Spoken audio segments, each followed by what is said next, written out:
नमस्कार, मैं कृष्णा शर्मा उज्जैन टीवी की ओर से सभी दर्शकों का हार्दिक स्वागत करता हूं।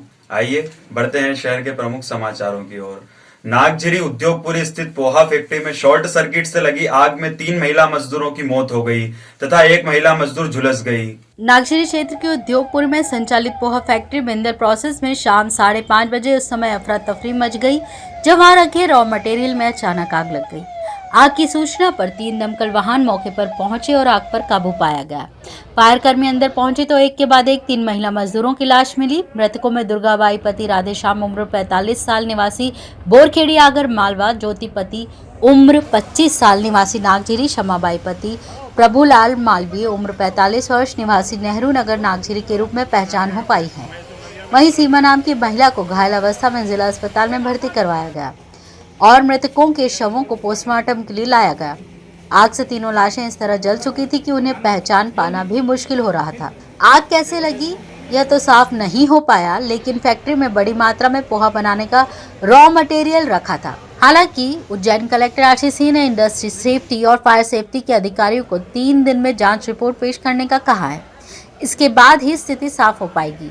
अभी तक की जो स्थिति है उसमें 3 डेड बॉडीज़ हमको मिली हैं। 3 लोगों की दुखद मृत्यु हुई है और 1 व्यक्ति घायल है जिनको तत्काल अस्पताल भेजा गया है। और जो बाकी चीज़ें हैं कि किन परिस्थितियों में ये चीज़ हुई, किसकी क्या गलती थी, इसके लिए इंडस्ट्रियल सेफ्टी ऑफिसर को बुलाया गया, उनसे एक विस्तृत रिपोर्ट ली जाएगी। बिंदर प्रोसेस के नाम से संचालित फैक्ट्री में पोहा बनाने का काम होता था। करीब 25 वर्षों से अधिक समय से फैक्ट्री संचालित हो रही थी। फैक्ट्री के मालिक राकेश बिंदल ने घटना को लेकर कुछ भी कहने से इनकार कर दिया। घटनास्थल पर पहुंचे अधिकारियों ने बताया कि किन परिस्थितियों में घटना हुई, सुरक्षा मानक था या नहीं, इसको लेकर एफएसएल टीम को जांच करने के आदेश दिए हैं। जो भी तथ्य सामने आएंगे उसके बाद ही कार्यवाही की जाएगी। संभवतः शॉर्ट सर्किट से आग लगी है। घटना में मृत महिला मजदूरों के परिजनों ने 10-10 लाख रुपए मुआवजे की मांग करते हुए नागझिरी चौराहे पर किया चक्का जाम। देवास रोड स्थित पोहा फैक्ट्री में शुक्रवार शाम शॉर्ट सर्किट से लगी भीषण आग में 3 महिलाओं के जिंदा जल जाने के बाद शनिवार को पोस्टमार्टम के बाद शव उनके परिजनों को सौंप दिए गए। परिजनों ने आर्थिक सहायता और फैक्ट्री मालिक पर कार्रवाई की मांग को लेकर नागझिरी चौराहे पर करीब आधे घंटे तक मृतक महिलाओं के शव रखकर चक्का जाम किया। इस दौरान अधिकारियों ने तत्काल 2-2 लाख रुपए की आर्थिक सहायता मंजूर कर मुख्यमंत्री आर्थिक कोष से भी मदद देने का आश्वासन दिया। नागझिरी चौराहे पर परिजनों ने 3 शवों को रखकर प्रदर्शन कर चक्का जाम कर दिया। इस दौरान उनके साथ बड़ी संख्या में लोग भी मौजूद रहे। प्रदर्शन कर रहे लोगों को समझाने के लिए एसडीएम जगदीश मेहरे और सीएसपी विनोद मीणा पहुंचे थे। करीब आधे घंटे तक चले प्रदर्शन में अधिकारियों ने तत्काल 2-2 लाख रुपए की आर्थिक सहायता परिजनों को देने की बात कही। साथ ही मुख्यमंत्री आर्थिक कोष से भी मदद दिलाने का आश्वासन दिया। अधिकारियों के आश्वासन देने के बाद चक्का जाम खोला गया। करीब आधे घंटे तक उज्जैन देवास रोड पर जाम लगा रहा। इस दौरान स्कूल बस, यात्री बस सहित 2 पहिया और 4 पहिया वाहन की लंबी लंबी लाइनें लग गई थी। इस दौरान कई लोग परेशान होते रहे। इस बाबत एसडीएम जगदीश मेहरे व सीएसपी विनोद मीणा ने बताया। इन लोगों का मूल विषय था कि पैसे दिए जाएं, तो उसमें इनको बता दिया गया है कि 2 लाख इनको अभी हम तत्काल नगद दिलवा रहे हैं और 2 लाख के प्रस्ताव 2-2 लाख के प्रस्ताव हम शासन को भेजेंगे, वो शीघ्र इनको मिल जाएंगे। सर, इस पे फैक्ट्री मालिक पे क्या कार्रवाई की जाएगी?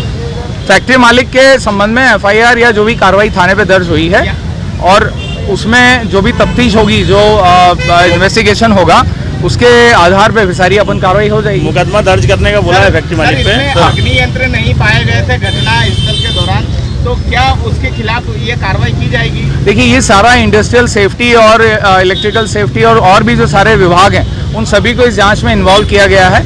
खुद कलेक्टर ने आके विजिट किया था, एसपी सर ने किया था। तो आप लोगों को ये मैं बताना चाहता हूँ कि प्रॉपर उसकी जांच होने के पश्चात विधिवत कार्रवाई उसमें हो जाएगी। इनकी बेसिकली मांग मुआवजे को लेके थी। साथ में इनका था कि जो फैक्ट्री मालिक है उसके खिलाफ भी ये कार्रवाई करना चाह रहे हैं, तो ये 2 मांग के कारण इन्होंने यहाँ पे अभी धरना प्रदर्शन लगाया। देखिए, जो भी एविडेंस है, जो भी फैक्ट है, जो भी एविडेंस है, इसमें तथ्य निकल के आएंगे। जैसे कि एसडीएम साहब ने बताया कि हम इसमें सारे डिपार्टमेंट इन्वॉल्व कर रहे हैं, जैसे electricity department, fire safety department, तो उनसे जो भी लैप्सेज आएंगे, जैसे फायर सेफ्टी नहीं था, इलेक्ट्रिसिटी में कोई दिक्कत था, सारे फैक्ट्स लेके जो कार्रवाई होगी, चाहे वो ओनर हो, चाहे वो मैनेजर हो, कोई भी हो, जो भी है सबको आरोपी बनाया जाएगा, सबके खिलाफ फेयरली इन्वेस्टिगेशन होगा। प्रधानमंत्री नरेंद्र मोदी के जन्मोत्सव 17 सितंबर को लोक जनशक्ति भाजपा कार्यालय में रक्तदान शिविर का आयोजन किया गया। सांसद अनिल फिरोजिया ने बताया कि प्रधानमंत्री नरेंद्र मोदी के जन्मोत्सव के उपलक्ष्य में 75वें अमृत महोत्सव के अंतर्गत भाजपा के जन लोक शक्ति कार्यालय में 75 यूनिट ब्लड डोनेट करने का लक्ष्य रखा गया, जिसके अंतर्गत भारतीय जनता युवा मोर्चा के पदाधिकारियों द्वारा रक्तदान किया गया। रक्तदान शिविर में जिला चिकित्सालय के स्वास्थ्य कर्मियों व चिकित्सकों ने अपना सहयोग प्रदान किया। मध्य प्रदेश भारतीय जनता पार्टी के द्वारा तय किया गया है कि युवा मोर्चा को 2 कार्यक्रम दिए गए माननीय मोदी जी के जन्म उत्सव पखवाड़े में। एक है वृक्षारोपण, जो लगभग पूरे प्रदेश में 75 लाख पौधे हमारा भारतीय जनता युवा मोर्चा उसको रोपित करेगा, और 75 यूनिट प्रत्येक केंद्र में माननीय मोदी जी के जन्म उत्सव पे रक्त को डोनेट करेगा। तो आज रक्तदान शिविर प्रतिवर्ष अनुसार इस बार भी हमारे यशस्वी प्रधानमंत्री श्रीमान नरेंद्र मोदी जी के जन्म उत्सव में, चूँकि हम इस बार 75वां अमृत महोत्सव मना रहे हैं, इसलिए हमने ये तय करा है कि 75 यूनिट ब्लड आज हम दान करेंगे।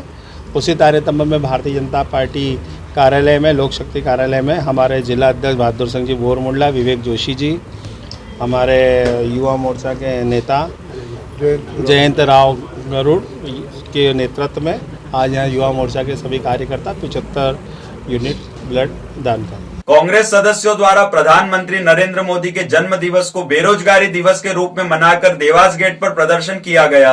जहां एक तरफ भाजपा प्रधानमंत्री के जन्म दिवस को सेवा पखवाड़े के रूप में मना रही है, वहीं कांग्रेस के युवा सदस्यों ने स्थानीय देवास गेट पर बेरोजगार दिवस मनाते हुए प्रदर्शन किया व नारेबाजी भी की।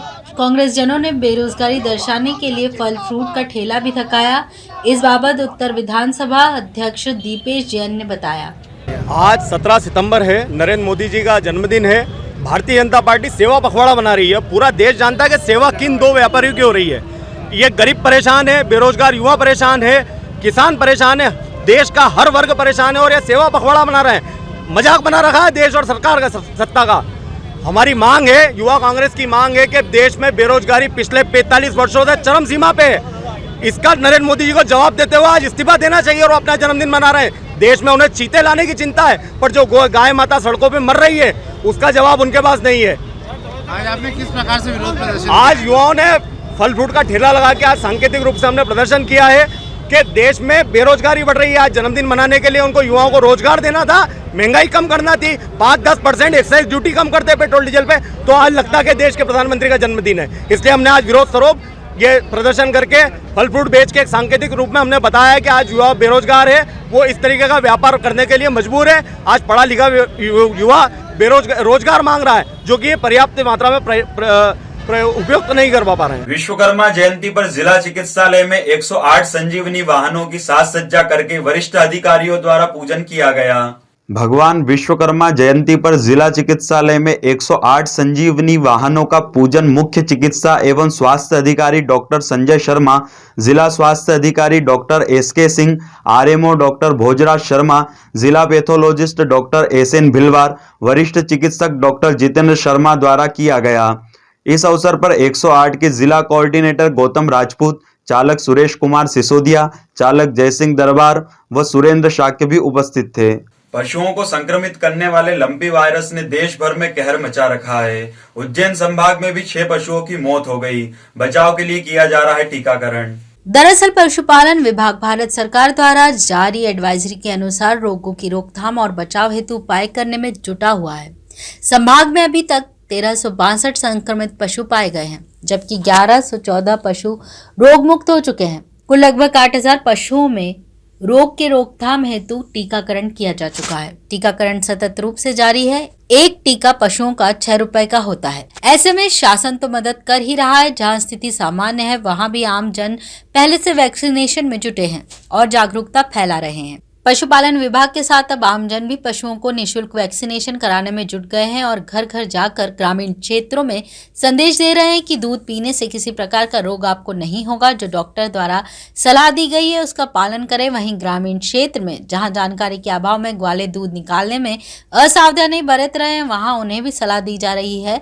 चूंकि ये रोग मक्खी, मच्छर एवं अन्य पशु परजीवियों से फैलता है, इसके लिए पशुपालक अपने पशु बाड़ों में साफ सफाई रखें, नीम का धुआं करें व संक्रमित पशु के संपर्क में आने पर साबुन से हाथ धोकर ही पशु बाड़े में जाएं। पशुपालक किसी प्रकार की अफवाह पर ध्यान न दें। पशु चिकित्सा की जो टीम है उनसे हमारी चर्चा भी हुई है इस विषय में। जैसे इस संक्रामक बीमारी है पर इससे डरने की कोई आवश्यकता नहीं है। उनके मार्गदर्शन में जो उन्होंने परामर्श दिया है वो यही है कि आप दूध को 4 से 5 बार गर्म करें और जो दूध निकालते हैं वो लोग सतर्कता रखें, मास्क का उपयोग करें, हाथ और पैर को धो के अपना जो आपका फार्म रहता है उसमें प्रवेश करें और निश्चित इस दूध से कोई डरने वाली विषय नहीं है। गर्म करें दूध को 4 से 5 बार और उसका उपयोग करें, आपको कोई भी उससे हानि नहीं है। नई पेट स्थित अति प्राचीन गजलक्ष्मी मंदिर में हाथी अष्टमी का पर्व मनाया गया। महिलाओं ने सुख समृद्धि की कामना को लेकर किया पूजन। श्राद्ध पक्ष की अष्टमी तिथि पर नई पेट स्थित अति प्राचीन गजलक्ष्मी मंदिर में हाथी अष्टमी पर्व मनाया गया। अखंड सौभाग्य और सुख समृद्धि की कामना को लेकर महिलाएं और युवतियां इस व्रत को प्रतिवर्ष करती है। ये व्रत राधा अष्टमी से लेकर 16 दिन पूरे कर हाथी अष्टमी पर पूरा होता है।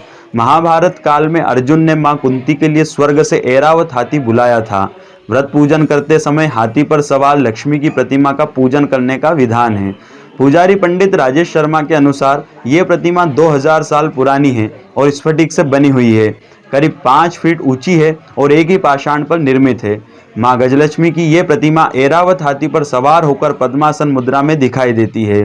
इसे सम्राट विक्रमादित्य के समय का बताया जाता है।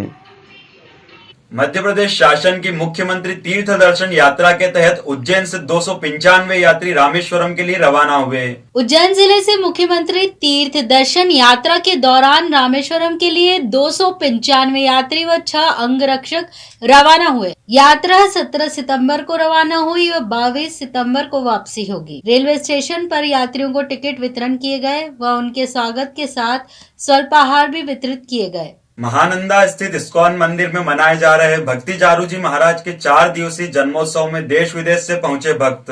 इस्कॉन मंदिर में 16 सितंबर से इस्कॉन का अंतर्राष्ट्रीय पवित्र नाम सप्ताह हरे कृष्णा महामंत्र कार्यक्रम का आयोजन 2 सत्रों में किया जा रहा है। शील प्रभुपाद मेमोरियल स्मृति उत्सव के अंतर्गत 17 तारीख को भी भक्ति चारू जी महाराज के जन्म उत्सव के अंतर्गत इस्कॉन मंदिर में ये 4 दिवसीय उत्सव मनाया जा रहा है। उत्सव के लिए इस्कॉन मंदिर में विशेष साज सज्जा व प्रवचन हॉल को विशेष रूप से सजाया गया। इस्कॉन के प्यारो पंडित राघव दास ने बताया कि देश विदेश से आए भक्तों द्वारा भक्ति चारू जी महाराज को श्रद्धांजलि व उनकी महिमा का वर्णन किया जा रहा है। असल में यह श्रील प्रभुपाद मेमोरियल स्मृति उत्सव है। 17 सितंबर के दिन प्रभुपाद जी ने अमेरिका की धरती पर पहली बार कदम रखा था और पूरे विश्व को कृष्ण भावना से रंग दिया। आप देखते होंगे सब विदेशी लोग जो गौमांस खाते थे, जो नशा करते थे, वो उन सब चीज़ों को परित्याग करके भगवत भक्ति कर रहे हैं, नाच रहे हैं, गा रहे हैं।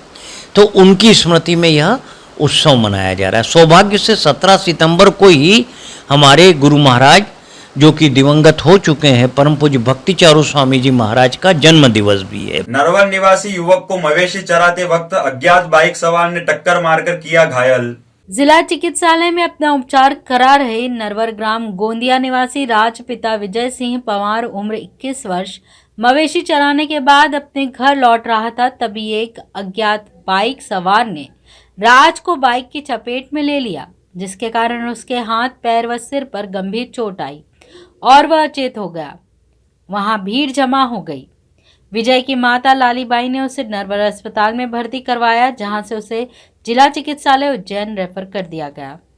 मैं नॉर्मली अपने गायों को लेकर इधर अपने पुलिया तरफ जा रहा था, मेरे घर तरफ, तभी पीछे से बाइक वाले आके मुझे ठोक गया। इतने मेरी आंखें झपका गई, मेरा अंधेरा छा गया ना। इतने में फिर पब्लिक इकट्ठा हुई, तब मेरी आंखें खुली और मुझे पता चला कि मेरे साथ हादसा हो गया और मेरे इतनी चोट आई। फिर मेरी माताजी ने मुझे उठाकर बगल के नरवल के सरकारी हॉस्पिटल में भर्ती करा, फिर वहाँ से मुझे यहाँ पे ट्रांसफ़र किया गया एम्बुलेंस द्वारा। तो ये थी उज्जैन शहर की प्रमुख खबरें। ऐसी ही ताजा खबरों के लिए देखते रहिए उज्जैन टीवी। उज्जैन टीवी के YouTube चैनल को लाइक और सब्सक्राइब करना ना भूलें। नमस्कार।